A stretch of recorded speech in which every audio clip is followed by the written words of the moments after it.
Hello everyone, here I am back with another video lecture. और आज हमने जिस टॉपिक को डिस्कस करना है वो हमारे पास है इटियोलॉजी ऑफ सिम्टम्स। ठीक है, सिम्टम्स की इटियोलॉजी के बारे में आपको पता होना बहुत ज़रूरी है। ठीक है, हमारे पास बाकी सारी फील्ड्स में भी ज़रूरत होती है, पर मेजरली जब आप फिजिकल थेरेपी का कोई पेशेंट डील कर रहे होते हो ना, तो आपके लिए कॉज पता होनी बहुत बहुत ज़रूरी है। आई थिंक तो मेडिकल की हर फील्ड में ही ज़रूरत होती है, क्योंकि जब तक आप कॉज तक नहीं ना पहुँचते, आप सिम्टोमेटिकली जितना मर्जी पेशेंट को ट्रीट कर लो, आपका पेशेंट रिकवर इतना अच्छा नहीं होता। मतलब अगर आप 90% रिकवरी चाहते हो पेशेंट के अंदर, तो आपको कॉज तक पहुंचना ही पड़ता है। ठीक है, सिम्टोमेटिकली फिजिकल थेरेपी में ट्रीटमेंट तो बहुत कम होता है। मतलब अगर आप सिम्टम्स आप रिमूव कर भी देते हो ना, तो उससे सिम्टम्स दोबारा रिकर हो जाएंगे। ठीक है, सो आपने मेजरली क्या काम करना होता है, यहाँ पे सिम्टम्स को रिमूव करने के लिए हमें इटियोलॉजी की तरफ पहले जाना होता है। मतलब हमें उसकी कॉज पता होनी चाहिए। इटियोलॉजी मेजरली क्या होती है कि उन सिम्टम्स की वजह क्या है। ठीक है, उन सिम्टम्स के पीछे कॉज क्या थी। तो वेल्श जो था ना, हमारे पास एक साइंटिस्ट था जिसने 3 पॉजिटिव एजेंट्स को या आप 3 पॉजिटिव फैक्टर्स को उसने आइडेंटिफाई किया था। ठीक है, जिसमें से सबसे पहला था compressive neuropathy, second one was the faulty posture and third one was the entrapment. ठीक है, ये जो तीनों हमारे पास चीज़ें आ रही है ना, ठीक है, इनमें से आप लोगों ने अगर सेपरेटली इनको डिस्कस करना है, दैट वाज गुड। ठीक है, अगर पेशेंट के अंदर हर चीज़ अलग अलग से पाई जा रही है, जैसे थोरेसिक आउटलेट सिंड्रोम की हमने टाइप्स को डिस्कस किया था, तो उसी की लाइक आप ये देख सकते हो कि उनसे रिलेट करके अगर आप देखते हो तो ये अलग अलग भी एग्जिस्ट करती हैं और एक दूसरे से इंटर रिलेट करके भी एग्जिस्ट करती हैं। ठीक है, मतलब कंप्रेसिव न्यूरोपैथी के साथ फॉल्टी पोस्चर भी हो सकता है। ठीक है, कंप्रेसिव न्यूरोपैथी के साथ इंट्रैपमेंट भी हो सकती है, फॉल्टी पोस्चर इंट्रैपमेंट भी हो सकती है। यहाँ पे आप या अलग अलग भी हो सकते हैं। ठीक है, समटाइम्स सिर्फ कंप्रेसिव न्यूरोपैथी जो है वो उसकी मेजर कॉज हो सकती है। ठीक है, हम अलग अलग इनको डिस्कस करते हैं। सबसे पहले जो हमारे पास कॉज आ रही है वो क्या है, कंप्रेसिव न्यूरोपैथी। ठीक है, कंप्रेसिव न्यूरोपैथी हमारे पास कंप्रेशन आती है न्यूरोमस्कुलर स्ट्रक्चर्स पे। ठीक है, अब न्यूरोमस्कुलर स्ट्रक्चर्स पे जब कंप्रेशन आएगी तो जाहिर सी बात है आपके पास क्या होगा कि आपके पास ब्रेकियल प्लेक्सस और सबक्लेवियन जो वेन्स थी वहां पे क्या होगी, साइज रिड्यूस हो गया। ठीक है, जैसे डिक्रीज आया साइज में, तो हमारे पास अब ये साइज की जो रिड्यूस या कंप्रेशन आ रही है ना, उसकी मेजर कॉजेज होती हैं समटाइम मसल की हाइपरट्रॉफी। मेजरली जो होती है ना, मसल की हाइपरट्रॉफी होती है, जिसमें स्कैलिंग्स और आपके पास फैक्ट माइनर आ जाते हैं। ठीक है, सेकंड वन वाज जैसे हमने सर्वाइकल रिप के बारे में डिस्कस किया था, वो हो सकती है। ठीक है, फिर फ्रैक्चर क्लैविकल का फ्रैक्चर हो जाता है, वहाँ पे हो सकती है। फेशिया की अगर शॉर्टनिंग हो रही है वहाँ पे आ सकती है। स्पेस ऑक्यूपाइंग लीजन है तो वहाँ पे आ सकती है। अब स्पेस ऑक्यूपाइंग लीजन का मतलब होता है कि वहाँ पे उस एरिया में कहाँ जहाँ पे लीजन हुई है उसने कोई स्पेसिफिक शेप ले लिया है और उस एरिया को कवर अप कर लिया, जिसकी वजह से समटाइम्स ड्यू टू ब्लड हो सकता है, वहाँ पे इन्फ्लेमेशन हो सकती है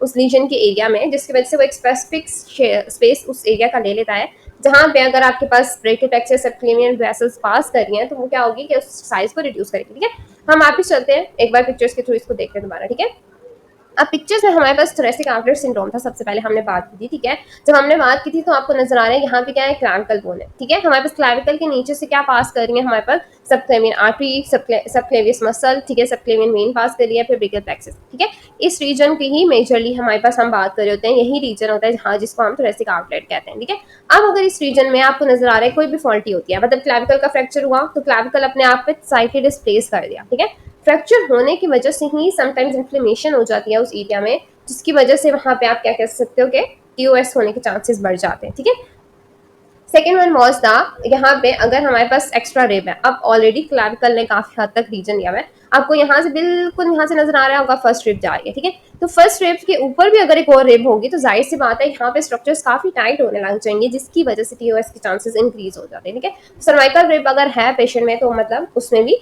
ज्यादा होगी। ठीक है, हम एक और पिक्चर से भी इसको देखते हैं ताकि हमारे पास डिफरेंट तरह से व्यूज आ जाए। ठीक है, ये हमने आर्टरी देख ली, वेन देख ली है, नर्व्स देख ली है, ये हमारे पास मसल्स आ गए। ठीक है, तो अब हम बात कर रहे थे कि हमारे पास मेजरली जो थी क्या, हमने ये बिल्कुल उन्होंने रफ आइडिया आपको दिया हुआ है, यहाँ पे कोई स्पेसिफिकली आपको मसल्स नर्व आर्टरीज मेंशन नहीं की हुई।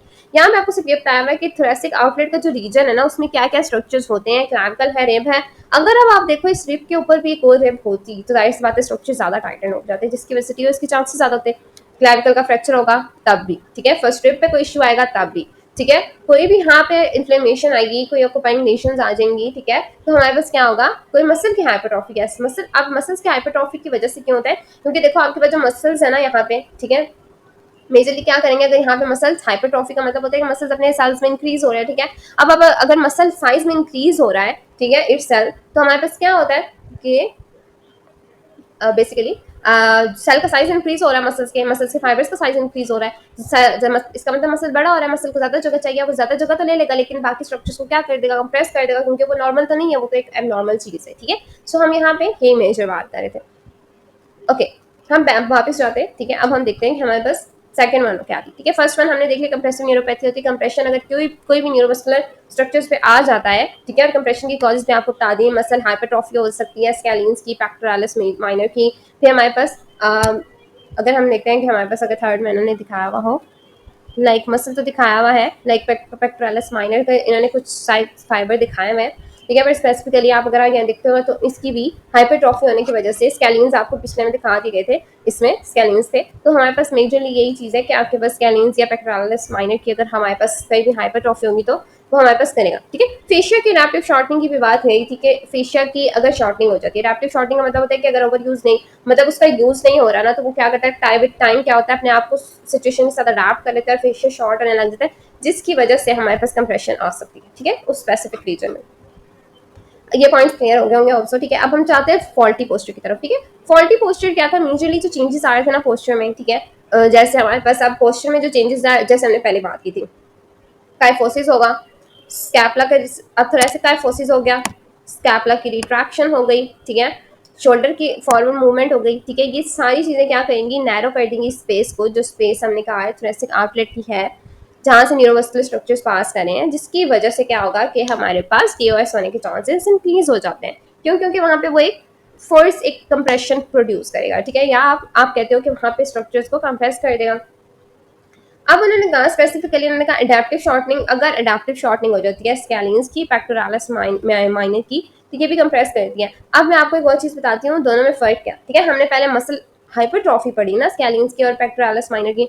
एडेप्टिव शॉर्टनिंग का मतलब ये होता है कि मैं कहती हूँ कि मेरे ये मसल्स ना अगर मेरे डेली लिविंग में ज़्यादा यूज़ नहीं हो रहे ना, तो विद टाइम क्या होता है कि पेशेंट के, या आप कहते हो कि एक पर्सन के ना वो नॉर्मली शॉर्ट होने लग जाती है, क्योंकि उसकी ज़रूरत नहीं है डेली लिविंग में, उसकी कोई ऐसी एक्टिविटी नहीं है जिसमें वो ज़्यादा इस्तेमाल हो रहे हो, जिसकी वजह से क्या होता है कि वो विद टाइम अडेप्टिव शॉर्टिंग कर लेते हैं, मतलब मसल अपने आप को शॉर्टन करता जाता है, अडेप्ट करता जाता है उस सिचुएशन के हिसाब से, ठीक है। अगर हम इसको स्ट्रेच करते रहते हैं, ठीक है, इसलिए समटाइम्स आप लोगों को गाइड कर रहे होते हैं ना कि आपको एक्सरसाइजेस करनी चाहिए। अगर आपकी डेली लिविंग में नहीं है तब भी आपके पास क्या हो सकता है, टाइटनेस हो सकती है मसल की। अगर आपका यूज नहीं है उस मसल का, तो आप लोग समटाइम गाइड कर रहे होते हो ना कि पेशेंट को पैक्ट माइनर की, पैक्ट मेजर की भी आप एक्सरसाइजेस करो, आप डिफरेंट तरह से स्कैलिंग्स की स्ट्रेचेस बता रहे होते हो, ठीक है। तो इसके लिए मेजर कॉज यही होती है कि अडैप्टिव शॉर्टनिंग पेशेंट की ना हो, ठीक है। पेशेंट तो एक अलग चीज़ है, एक नॉर्मल बंदा है ना, उसकी भी हम स्ट्रेचिंग गाइड करते हैं कि लाइक उसकी विद टाइम जो है वो उसकी बॉडी अपने आप को, आप उसके मसल्स जो है अडैप्टिव शॉर्टनिंग की तरफ ना चले जाएं, ठीक है। तो ये मेजरली ये भी क्या करते हैं, कंप्रेस करते हैं न्यूरोवस्कुलर टिश्यूज को, ठीक है। अब न्यूरोवस्कुलर टिश्यूज को कंप्रेस करते हैं, ठीक है, ये तो एक लॉजिक हो गई, ठीक है। सेकंड उन्होंने कहा रिपीटेटिव ट्रॉमा। रिपीटेटिव ट्रॉमा क्या है, अब तो एक बात होगी अडैप्टिव शॉर्टनिंग की, ठीक है, जिसमें यूज नहीं कर रहा था तब हुआ, जब ज्यादा यूज करेगा तो उसमें भी जाहिर सी बात है ट्रॉमा होगा। तो जब ट्रॉमा हो गया तो हमारे पास दैट मीन्स वहाँ पे क्या होगा, रेगुलरली, ठीक है, ओवर यूज की वजह से ट्रॉमा हुए जा रहा है, हुए जा रहा है, हुए जा रहा है, तो क्या होगा एट द एंड, क्या होगा बेसिकली हमारे पास टीओएस होने के चांसेस बढ़ जाएंगे। क्यों? क्योंकि वहाँ पे स्ट्रक्चर्स पे कंप्रेशन आने लग जाएगा ना, ठीक है। तो हमारे पास क्या होती है कि रिपीटेटिव ट्रॉमा भी आ गया, फिर हमारे पास एडिशंस आती है, ठीक है, आपने ये बात याद रखनी है, एडिशंस भी आती हैं यूज की वजह से। क्यों? विद टाइम अगर आप कहते हो ना, मैं कहती हूँ कि रिपीटेटिव ट्रॉमा हो रहा है, ठीक है, किसी जगह पे रिपीटेटिव ट्रॉमा होता जा रहा है, होता जा रहा है, होता जा रहा है, फिर टाइम वहाँ पे एक स्पेसिफिकली एडिशंस आने लग जाएंगी, स्कारिंग होने लग जाएगी, स्कारिंग के बाद एडिशंस बनने लग जाएंगी, वो एक टाइट से स्ट्रक्चर क्रिएट कर लेंगी, जहाँ से वो प्रॉपरली उस मसल को मूव ही नहीं करने देगी, ठीक है। एडिशन समटाइम एडेप्टिव शॉर्टनिंग की वजह से होती है, लेकिन ज्यादातर रिपीटेटिव ट्रॉमा की वजह से, मतलब ओवर यूज की वजह से होता है, ठीक है। तो एडिशंस बनने लग जाती है, तो एडिशंस क्या होती है ना कि इतना लाइक आप कहते हो इतनी टाइटनेस आ जाती है ना, इतनी टाइट स्ट्रक्चर को वो कर देता है कि एडिशंस को तोड़ना बहुत मुश्किल हो जाता है, ठीक है। सो एडिशंस इतनी टाइट हो जाती हैं कि ओवर यूज की वजह से, कि वहाँ पे अब क्या होता है, न्यूरोमस्कुलर टिश्यू जो नीचे थे वो सारे कंप्रेस हो जाते हैं, ठीक है। ये आ गया हमारे पास, ठीक है। नेक्स्ट वन वॉज था, अगर हमारे पास उन्होंने कहा कि अगर एंगल जो क्लैविकल का है ना, ठीक है, वो भी हमारे पास अपनी जगह से, लाइक क्लैविकल जिस एंगल में आपकी बनी हुई है ना, अगर वो जरा सी स्लाइटली ऊपर या नीचे हो जाती है ना स्टर्नोक्लैविकुलर जॉइंट के रीजन पे, ठीक है, मतलब जहाँ पे हमारे पास स्टर्नम के साथ क्लैविकल अटैच हो रही है, ठीक है, मैं आपको पिक्चर से दिखाती हूँ। ये वाला जो रीजन है ना, जहाँ पे आपके पास ये मैनिब्रम आपको स्टर्नम का नजर आ रहा है, ठीक है, यहाँ पे इस रीजन पे जहाँ पे क्लैविकल अटैच हो रही है ना, अगर यहाँ पे कोई इशू आ जाता है, तो हमारे पास क्या होता है कि बेसिकली ऊपर या नीचे हो जाती है, अपना एंगल चेंज करती है, तो उस केस में भी होती है, ठीक है, उस केस में भी आप कंप्रेशन कॉज करते हो। Next one was the shoulder girdle, ठीक है, शोल्डर गर्डल की जो होती है ना, वो भी अगर ऊपर नीचे होती है, ठीक है, अगर पहले तो हमने कहा ना स्टेनोक्लैविकुलर जॉइंट पे, ठीक है, मतलब एंगल चेंज होता है, मतलब अगर शोल्डर गर्डल के लेवल पे भी एंगल क्लैविकल का चेंज होता है ना, तो यहाँ पे तो ट्रैक्शन कॉज हो जाती है और काफी ज्यादा स्वेयर ट्रैक्शन होती है, एकदम से वो सारे मसल्स को खींचती है, जिसकी वजह से आपके पास क्या होता है कि मतलब आपके स्ट्रक्चर्स खींच रही होती है, आपके स्ट्रक्चर्स को पीछे की तरफ पुल आउट कर रही होती है, अगर जरा सा भी एंगल चेंज होता है तो उसकी वजह से फ्लेक्सिस जो होता है ना, ब्रेकियल फ्लेक्सिस, उस पर काफी हद तक ट्रैक्शन आती है। ट्रैक्शन में मेजरली का मतलब ये होता है कि आपके पास एक खिंचाव पड़ने लग जाता है, ठीक है। आप ट्रैक्शन का मतलब सिंपली जो हम आम वर्ड्स में कहते हैं ना, वो दोनों स्ट्रक्चर्स जो होते हैं एक दूसरे के ऑपोजिट डायरेक्शंस में जा रहे होते हैं, जिसकी वजह से खिंचाव आता है, ठीक है। वो जाना इधर चाहता है पर वो जा उधर रहा है, तो इसकी वजह से वो एक स्पेसिफिकली एक ट्रैक्शन से फील हो रही होती है पेशेंट को, ठीक है। इसके साथ साथ जो क्लैविकल होती है ना हमारे पास, ठीक है, वो क्या कहती है मेजरली के क्लैविकल के अंदर जो होता है आपके पास, ओके, क्लैविकल में भी जहाँ जो रीजन आ रहा था ना हमारे पास, वहाँ पे कंप्रेस हो जाते हैं, ठीक है। ये मैंने बात की कि फर्स्ट रिब और क्लैविकल के बीच में भी हो सकता है समटाइम्स, जैसे मैंने आपको कहा कि अगर फर्स्ट रिब आपको यहाँ पे शो कर रहे हैं, ठीक है, तो फर्स्ट रिब और क्लैविकल के अंडर भी हमारे पास क्या हो सकता है स्ट्रक्चर, क्योंकि ये दोनों के नीचे से पास कर रहा है, तो इन दोनों की जरा से भी एंगल होने खराब होने की वजह से यहाँ पे क्या हो सकता है कि हमारे पास कंप्रेशन आ सकती है, ठीक है। उसमें और भी कंट्रीब्यूटिंग फैक्टर्स हैं, जैसे अब देखो कुछ और एक्स्ट्रा भी हैं, जैसे पोस्टल स्ट्रेसेस क्या क्या हो सकते हैं, ब्रेस्ट टिश्यू की हाइपरट्रॉफी हो रही है, ठीक है, जिसकी वजह से पोस्टल फटीग ज्यादा हो रही है। अब वो किस वजह से हो सकता है, क्या हो सकता है, अंडर गारमेंट्स जो हैं वो सही प्रॉपर नहीं थे, ठीक है, या आपने कोई हैवी ब्रीफकेस उठा लिया है, सूटकेस उठा लिया है, शोल्डर का जो पर्स होता है, ठीक है, क्रॉस बॉडी पर्स होते हैं, ठीक है, ऐसी कुछ चीजें होती हैं जो प्रेशर डाल रही है शोल्डर गडल के ऊपर, या फटीक डाल दी है स्कैपुलर के ऊपर, स्कैपुलर रीजन पे, स्कैपुलर स्टेबलाइजर्स पर, या शोल्डर गडल के टिश्यूज पर, तो ये सारी चीजें भी आपके पास पोस्टल स्ट्रेसेस में आती है, ठीक है। एक स्टडी है, हम इसको यहाँ पे डिस्कस कर लेते हैं, क्योंकि समटाइम स्टडीज जो होती है ना आपके लिए काफी हेल्पफुल होती है, ठीक है। 485 पेशेंट्स थे, ठीक है। हमारे पास हंसू ने ये बेसिकली हंसू ने स्टडी की थी, तो उन्होंने क्या कहा कि 485 पेशेंट्स थे जिनमें वर्क रिलेटेड अपर क्वार्टर पेन देखा गया विद सिम्टम्स, ठीक है, जिसमें से 70% जो पेशेंट्स थे उनमें ये था कि displace posture related neurogenetic TOS था, जो उसका की फैक्टर्स था, ठीक है, in a series of cascading events, ठीक है, जिनमें हमारे पास प्रोट्रैक्टेड शोल्डर्स थे 71% में, हमारे पास फॉरवर्ड हेड पोस्चर था 50%। अब फॉरवर्ड हेड पोस्चर क्या था, काइफोसिस था, ठीक है। सो हमारे पास ये चीज आ गई, 50% हाइपर लेक्सिटी थी फिंगर्स की और एल्बोज की, 20% में सिम्पैथेटिक डिसफंक्शन था, 64% में क्यूबिटल टनल था, 60% में मीडियल एपिकॉन्डाइटिस था, 70% में पेरिफेरल मसल वीकनेस थी, और भी बहुत सी कंडीशन थी जिसमें कार्पल टनल सिंड्रोम के बारे में बात की, ठीक है। सो उन्होंने ये सारी आपको स्लाइटली सी डिस्क्रिप्शन दी है कि किस किस तरह से, लेकिन 70% जो पेशेंट थे ना उनमें डिस्प्लेस्ड या आप कहते हैं डिस्प्लेड पोस्चर रिलेटेड हमारे पास क्या होता है न्यूरोजेनेटिक टीओएस था, ठीक है। अब पोस्चर रिलेटेड न्यूरोजेनिक टीओएस था, हमने लास्ट में पढ़ा था, जिसमें हमने देखा था कि पोस्चर से कैसे अफेक्ट हो सकता है। अब पोस्चर मेजर कंपोनेंट आ रहा होता है जिसमें हमारे पास हमें मसल की ट्रॉफी नहीं मिल रही होती, कोई एनाटॉमिकल एबनॉर्मेलिटीज नहीं होती, ठीक है। यहाँ पे सिम्टोमेटिक न्यूरोजेनिक टीओएस था और ये मोस्ट कॉमन टाइप होती है, ठीक है। तो अब उन्होंने कहा उन पेशेंट्स में साथ साथ ये चीजें भी चल रही होती है, जिसमें प्रोट्रैक्टेड शोल्डर का फॉरवर्ड हेड पोस्चर हो गया, हाइपरलेक्सिटी होगी, ठीक है, तो ये सारी चीजें भी साथ साथ चल रही होती है। अब उन्होंने कहा उनमें कुछ पेशेंट ऐसे थे जिनमें 165 पेशेंट थे, उनमें टीओएस जो था 44% जो था उसमें ये था कि उन पेशेंट्स में, अब उन्होंने कहा 165 पेशेंट्स उनने उसमें से एक्सट्रैक्ट किए, ठीक है, उसमें से उन्होंने टीओएस वाले पेशेंट्स देखे, उनमें से जिन पेशेंट्स में टीओएस था ना 165 पेशेंट्स, ठीक है, उन्होंने वो निकाले, टीओएस देखा, और उसमें उन्होंने आइडेंटिफाई किया कि उनमें से भी 44% जो टीओएस के पेशेंट्स थे, उनमें से 44% में आपके पास अदर एबनॉर्मेलिटीज प्रेजेंट होती है, ठीक है, मतलब कार्पल टनल हो सकता है, नर्व डिस्टली इफेक्टेड हुई हुई है तो मीडियल क्यूबिटल टनल हो सकता है, डिफरेंट तरह से और सिम्टम्स आ सकते हैं। तो मेजरली उन्होंने बात की कि अकेले समटाइम्स टीओएस नहीं होता, इसके साथ साथ और भी चीजें हमारे पास हो रही होती हैं, ठीक है। ओके, अब हमारे पास एक और चीज़ आई, उन्होंने कहा सर्जिकल स्टडी हुई थी तो उसने कुछ फाइंडिंग्स हमारे पास ली थी, जिसमें उन्होंने कहा था पैथोलॉजिकल एडिशंस होती है हमारे पास ब्रेकियल प्लेक्सिस की, ठीक है। ब्रेकियल प्लेक्सिस की पैथोलॉजिकल एडिशंस किस वजह से होते हैं, स्कैलिन मसल्स की वजह से, ठीक है, या स्कैलिन मसल्स की वजह से, ठीक है। अब उन्होंने यहाँ पर आपको बात की कि एक सर्जिकल स्टडी हुई जिसकी वजह से उन्होंने ये कहा कि पैथोलॉजिकल एडिशंस आती हैं ब्रेकियल प्लेक्सिस में, ठीक है, और स्कैलिन मसल्स में, मसल्स तक जा सकती हैं, ठीक है। ये इसकी मेजर जो कॉज उन्होंने बताई ना, वो उन्होंने कहा कि वो मैकेनिज्म था जिसके मतलब आपके पास नर्व फाइबर्स की डिस्ट्रैक्शन थी, ठीक है। मैकेनिज्म वो था कि जिसमें नर्व फाइबर्स हम कह रहे थे ना डिस्ट्रैक्ट हो रहे हैं, मतलब खींच रहे हैं, ठीक है। अब उसमें क्या उन्होंने कहा कि अगर हमारे पास इस तरह लगातार खींचते रहते हैं ना, तो एट दी एंड क्या आती है, एडिशंस क्रिएट होना शुरू हो जाती हैं। और उन्होंने कहा वो जो एडिशंस है ना, बेसिकली वो मैकेनिज्म है हमारे पास किसी सिम्टम्स के बिहाइंड, ठीक है। इसलिए ज्यादातर पेशेंट नॉन सिम्टोमेटिक होते हैं क्योंकि वो इस स्टेज तक नहीं आए हुए होते, ठीक है। उनको बहुत माइनर सिम्टम्स आ रहे थे, पेन वगैरह, ठीक है, उनको कोई मेजर सिम्टम्स ऐसे फील नहीं हो रहा था कि हाँ सिम्टोमेटिक है पेशेंट, ठीक है। सो ये जो मेजर कॉज है ना, इसी वजह से यहाँ पे टीओएस को ना बहुत मिस इंटरप्रेट किया जाता है, मिसडायग्नोस्ड हो जाता है, ठीक है। तो हमारे पास यहाँ पे हमने चीज़ों को बहुत ध्यान से देखना होता है, ठीक है। अब उन्होंने ये सजेस्ट किया कि रिस्ट्रिक्टिव एडिशंस जो होती है ना वो डायरेक्टली किससे रिलेट करती हैं, लॉन्ग अब कोई पोस्चर डेविएशन हो चुकी है, ठीक है, लॉन्ग स्टैंडिंग कोई पोस्चर कोई खराब गया उस बंदे का, ठीक है, उसकी वजह से हो सकती है। दूसरा हमारे पास मायोफेशियल पेन सिंड्रोम की वजह से हो सकती है, ठीक है, मसल या फेशिया का कोई भी पेन है उसका उसकी वजह से जो सारी मतलब कंडीशन थी, जो सिंड्रोम्स थे, ठीक है, मैं सिंड्रोम्स के अंदर जितनी कंडीशंस आ रही थी वो कॉजेज हो सकती है हमारे पास किसकी, बेसिकली एडिशंस की, ठीक है। तो हम मेजरली आपको बात कर रहे थे कि मैकेनिज्म या सिम्टम्स के पीछे की बिहाइंड की स्टोरी क्या हो सकती है, ठीक है। सो ये दो हमारे पास हमने बात डिस्कस की। सबसे पहले हमने क्या डिस्कस की थी, compressive neuropathy, second one was the faulty posture, ठीक है। थर्ड हमारे पास थी इंट्रैपमेंट। अब इंट्रैपमेंट किस चीज की थी, न्यूरल टिश्यू की ना, जब हमारे पास नर्व्स थी उनकी इंट्रैपमेंट थी। तो उन्होंने कहा इंट्रैपमेंट जो होती है ना वो स्कार की टिश्यू या प्रेशर की वजह से भी हो सकती है। इंट्रैपमेंट का मतलब पता है, एक अगर आप लेमन टर्म में देखते हो ना इंट्रैपमेंट, या अगर आप कहीं सर्च करते हो तो इंट्रैपमेंट का मतलब होता है किसी चीज में आप फंस जाना, ठीक है, एक जाल सा बन जाना जिसमें आप फंस जाते हो, ठीक है। तो इंट्रैपमेंट का मतलब ये है कि वहां पे आप नर्व्स होती है वो फंस जाती है, ठीक है। अब वहाँ पे क्या होता है कि अफेक्ट करती है एबिलिटी जो नर्व टिश्यू की होती है, या जो हमारे पास ब्रेकियल प्लेक्सिस थी कि वो टॉलरेट कर सके टेंशन को, ठीक है। अब जितना मतलब ऑलरेडी पहले टेंशन आपके पास नर्व कर सकती थी, वो इंट्रैपमेंट जो होती है वो अफेक्ट कर देती है उस टेंशन को, ठीक है, जिसे पूरे मतलब हमारे पास उस रीजन में जहाँ पे ब्रेकियल प्लेक्सिस जो थोरेसिक आउटलेट के रीजन में आ रहा है, ठीक है।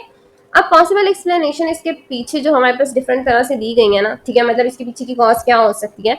उन्होंने ये कहा कि केरोची हमारे पास एक थे साइंटिस्ट, उन्होंने आर्टिकल को रिव्यू किया, उन्होंने देखा कि पेन की इमोबिलिटी फाइब्रोसिस का जो लूप है ना, पेन इमोबिलिटी फाइब्रोसिस, ठीक है, that occurs after the trauma, किसी भी ट्रॉमा के बाद जो आता है ना, ठीक है।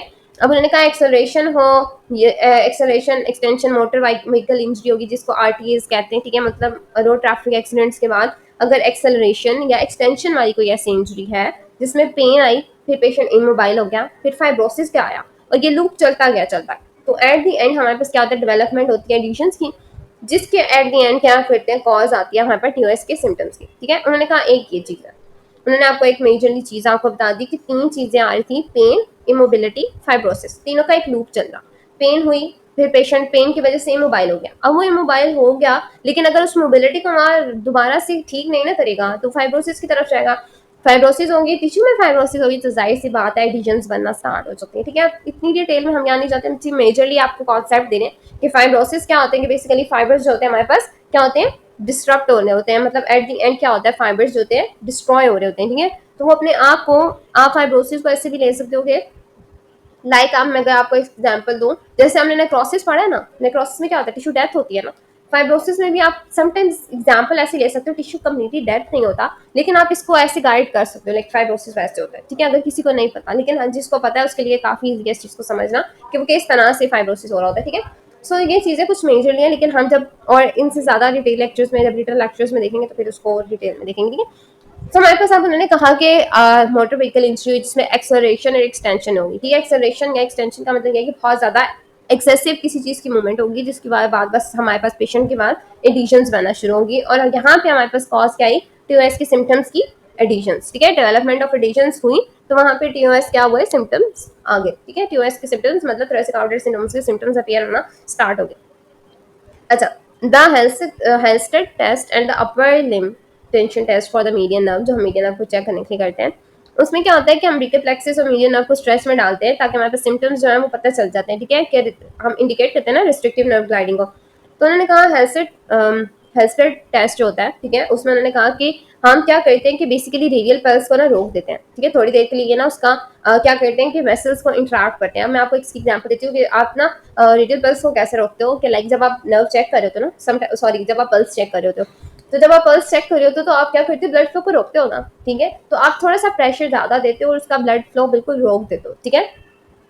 अब क्या होता है, अगर आप थोड़ी देर उसको पकड़ के रखते हो और उसको रोक देते हो ना तो वहाँ पे ब्लड का जो फ्लो है ना वो कम हो जाता है, काफी हद तक कम कर देते हो आप, इतना प्रेशर दे देते हो, ठीक है।